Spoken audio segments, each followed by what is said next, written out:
আসছিলাম তো। আসসালামু আলাইকুম ভিউয়ার, সবাই কেমন আছেন? আজকে আমি আমার বান্ধবীকে মুস্কানকে কান ফুটিয়ে দিচ্ছি। বাচ্চাটা একটু ভয় পাচ্ছে না মেশিন দেখে। ও এতটা খুশি যে কান ফোটানোর পরও সে যে কি খুশি। আমি কান ফোটানোর আগে দুইটা কান একটু মেডিসিন দিয়ে অবশ করে নিলাম। তারপর ওর মাকে দিলাম যেন ঠিক করে দাগ দিয়ে দেয়, মানে মার্ক করে দেয়। আমি সেভাবে ওর কানটা ফুটিয়ে দিলাম। দেখেন ও যে কি খুশি, মানে কি বলবো। আর এত দুষ্টু মেয়ে যে বলতেছে, খালামণি তুমি আমাকে কান ফুটো করে দাও। আমাকে সকাল থেকে ফোন দিতে দিতে পাগল করে দিচ্ছে। তাই আমি এসে আর কি বলবো, ওর কথায় ওদের বাসায় এসে আমি ও কানটা ওকে ফুটো করে দিলাম। কেমন হয়েছে আমার কান ফোটানো? মুস্কানে শুরু হয়ে গেছে, শুরু হয়ে গেছে। সবাই ভালো থাকবেন, আল্লাহ হাফিজ।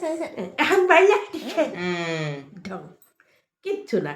তাকে দেখেছো ওই ইডারা কি নাম বললাম ওর, ওই যে মেয়েটা কানটা করো এবার। স্কুলে যায় সুকুমারের নাতি একটু কিছু হবে না। অদিতি, অদিতি তো আরো ছোটবেলা ঢুকাইছে, খালি টুকাস করে একটু হয়ে যাবে পিন আপ মেশিনের মতন। এই হয়ে গেছে, কিছু হয়েছে?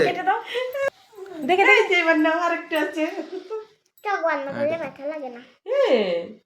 রেডি আন্টু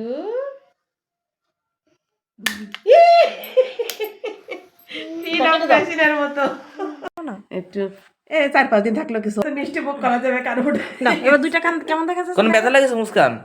কোনো ব্যথা লাগছে? তাহলে খুশি, কি খুশি, কি খুশি, কি খুশি। আর এরকম এরকম